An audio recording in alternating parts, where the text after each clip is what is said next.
You've probably been told resveratrol is the red wine molecule that flips on your longevity genes. Here's the uncomfortable truth. Less than 1% of the resveratrol you swallow ever reaches your bloodstream as the active compound, and the big pharma company that bet $720 million on that story shut the whole program down. Meanwhile, its rival, NMN, roughly doubles a critical fuel molecule in your blood in about 2 weeks in real human trials. So which one actually earns a spot on your counter in 2026? By the end of the next few minutes, you'll know which molecule has the evidence, what dose actually works, and who each one is genuinely for.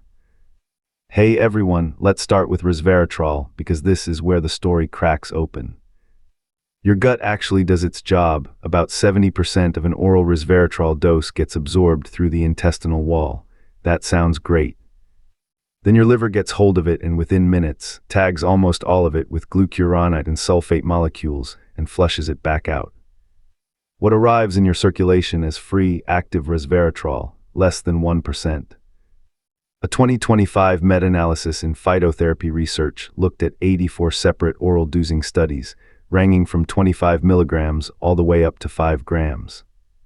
The plasma levels do climb with dose, but even at gram-level doses, the free compound concentration stays tiny, a fraction of what you'd need to hit the effects seen in a Petri dish.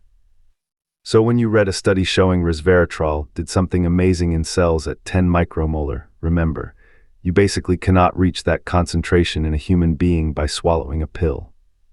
That single fact reframes almost every resveratrol claim you've ever heard. Now for the story most longevity channels quietly skip. Back in the mid-2000s, resveratrol got famous because it appeared to activate a longevity enzyme called SIRT1. David Sinclair's lab published this, spun out a company called Certris Pharmaceuticals, and in 2008, GSK, the pharma giant, bought Certris for around $720 million. Everyone thought they'd cracked aging. Then in 2010, other researchers showed the SIRT1 activation was largely an artifact of the specific assay being used. The molecule was reacting with a fluorescent tag stuck onto the test substrate, not truly firing up the enzyme in a normal cell. Within about 5 years, GSK quietly shut Certris down. The direct SIRT1 activation story, the one that put resveratrol in every health headline, did not hold up. That doesn't mean resveratrol does nothing. It seems to nudge AMPK, provide antioxidant activity, and modulate inflammation. But the marquee mechanism it was sold on is not the mechanism that's working. Keep that in your back pocket every time you see a resveratrol ad. Now flip to NMN, nicotinamide mononucleotide. NMN is a direct building block your cells use to make NAD+, a molecule that shuttles energy around inside every one of your mitochondria. NAD+ levels drop roughly 40 to 60% between your 20s and your 60s, and that decline tracks with a lot of what we call aging, fatigue, worse insulin response, weaker muscle. Here's where the human data actually shows up. In 2021, Yoshino and colleagues published a trial in Science, 25 pre-diabetic postmenopausal women, 250 milligrams of NMN daily for 10 weeks. Muscle insulin sensitivity went up 25%, measured with the gold standard clamp technique. In 2022, Igarashi's team gave older men the same 250 milligrams for 12 weeks. Blood NAD+ rose significantly, and this is the part that matters. Grip strength improved, gait speed improved, the 5-time sit-to-stand test improved, and daytime drowsiness went down. These are the exact markers geriatricians use to predict who's aging well and who isn't. Resveratrol's human wins tend to be marker-based, cholesterol numbers, bone density scans. NMN's wins show up in what you can actually do with your body. Here's a fact worth pausing on because it will save you money. A 2022 dose-ranging trial by Yi and colleagues in Giro Science gave middle-aged adults 300, 600, or 900 milligrams of NMN daily for 60 days. NAD+ rose in a dose-dependent way up to 600 milligrams. At 900 milligrams, no additional NAD+ bump, the curve plateaus. 6-minute walking distance and quality of life scores improved in the 600 and 900 groups, but the extra 300 milligrams brought no NAD+ benefit. Yet walk into any supplement store and you'll see 1 gram and 1200 milligram NMN capsules being sold as premium. based on the current human data, that's mostly marketing. 250 to 600 milligrams a day is the sweet spot.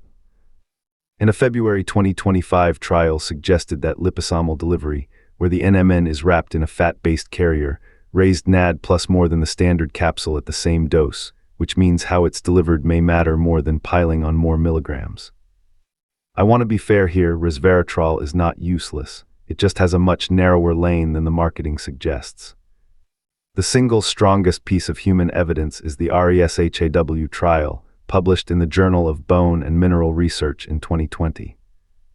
125 postmenopausal women, 75 milligrams of resveratrol twice a day for 12 months. Lumbar spine bone mineral density went up, femoral neck density went up, a key bone resorption marker called CTX dropped by about 7%. Their calculated 10-year hip fracture risk went down, and the benefit was even stronger when combined with vitamin D and calcium.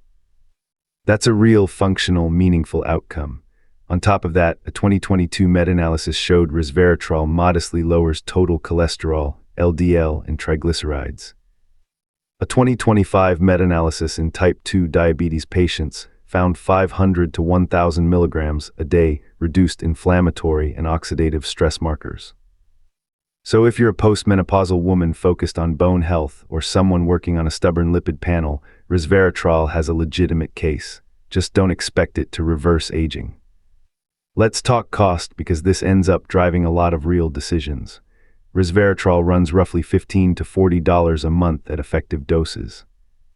NMN, at a reputable brand and an effective dose, runs about $40 to $120 a month, 2 to 3 times more expensive per effective dose. And here's the catch, this is where I want you to be careful. Back in 2021, Amazon ran a quality audit on top-selling NMN brands. Most of them failed to meet their own label claim. Some had significantly less NMN than advertised, and a few had barely any at all. So the cheap NMN you find is often cheap because it's not really NMN. On the regulatory side, NMN had a weird ride. The FDA excluded it from supplements in 2022. Amazon delisted it in 2023, and then in September 2025, the FDA reversed course and NMN is once again lawful as a U.S. dietary supplement. Very few channels have covered that reversal clearly. If you're going to spend the money, look for NSF, USB, or Informed Choice certification, or a brand that publishes a third-party HPLC certificate of analysis. Otherwise, you may be swallowing very expensive filler. Quick real talk on safety, because both of these interact with things people take. NMN looks clean.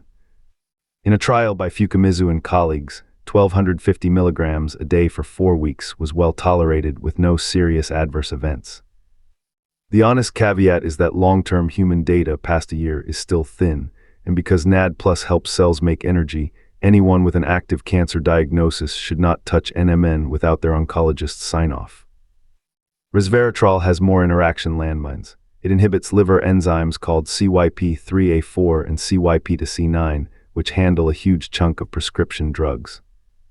That means it can interact with warfarin and other blood thinners, some statins, some calcium channel blockers, certain chemotherapies, and some immunosuppressants.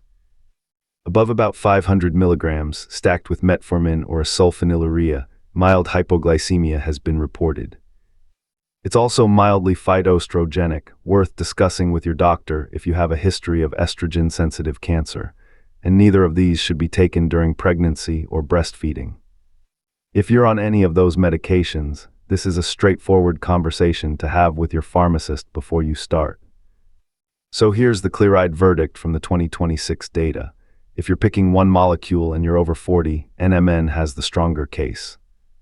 The human evidence is direct, it reliably raises NAD+, and it moves the physical function markers that actually matter as you age. 250 to 600 milligrams in the morning on an empty stomach or with light food is the target. Skip the megadose products. If you're a postmenopausal woman focused specifically on bone density or someone working on a lipid profile, resveratrol has a real, narrow, well-documented role, 75 milligrams twice a day, ideally with a fatty meal to help what little absorption you get, ideally alongside vitamin D and calcium. If your budget is tight and you're generally healthy, honestly skip both. The effect sizes of either compound are dwarfed by sleep, protein intake, and zone 2 cardio in any adult under 40. Nail those first. If you're 45 plus with the budget and no drug interactions, a reasonable stack is 500 milligrams of NMN in the morning plus 250 milligrams of resveratrol with breakfast that contains some fat, plus vitamin D3 and K2. Reassess in 90 days using grip strength, resting heart rate, HbA1c, and fasting insulin. If those markers didn't move, you have your answer. If this helped you cut through the longevity marketing, hit like and subscribe. It genuinely helps more people find evidence-based breakdowns like this one. And whichever way you're leaning, there's one last thing worth checking before you go. Whether you pick NMN, resveratrol, or neither, the real question is whether your cellular energy is actually trending up, and Vegetabla gives you a mitochondria score estimated from your VO2 max, HRV, and resting heart rate, then projects where it's heading in 12 weeks. See your own number at vegetabla.com.